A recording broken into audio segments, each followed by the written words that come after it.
people know it's legal, but they don't always know what their options are. I just got an email yesterday from a woman who said she was on the County Office of Education's website and found no homeschooling information. And I think that they're surprised that they can't go to their schools and get homeschooling information sometimes. And it's not always easy to find. For those of us who are already homeschooling or who have volunteered for years, we know where to find all the information. And it seems so easy to us. But when you're brand new and you're starting out, you punch in Homeschool California, you get our website, luckily. But if you punch in a county, sometimes you'll get the County Office of Education, and they think that all they can do is use that school district's home study program. So we get to tell them about charter schools, about filing for private schools, about satellite schools, about distance learning. So yeah, we get to be kind of the keepers of all that knowledge, and it's fun to share.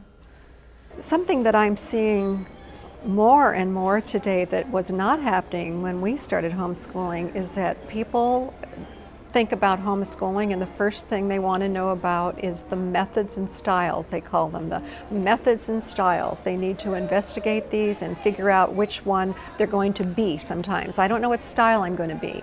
I don't know what method I'm going to use.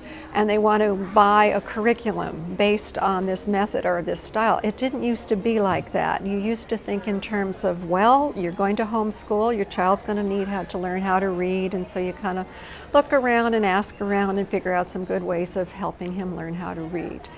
He's going to need to learn some math, so you kind of look around and figure out ways of doing it. A lot of it's just natural. We didn't spend a lot of time on a program. But today people are hooked into this methods and style thing, and I really want to tell everybody to, you know, let go of it. That's what I really want to say. I'm usually a lot more diplomatic than that.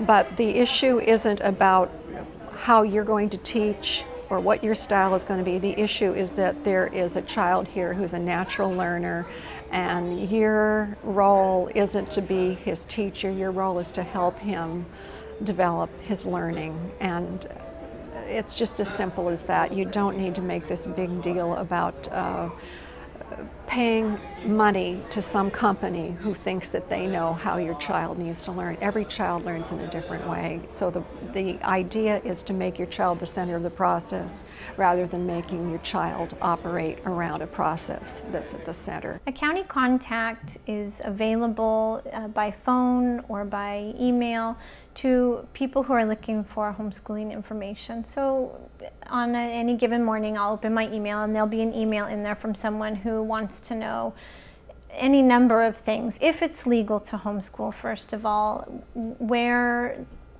support groups are, people that they can connect with, what are their homeschooling options in the county that we live in.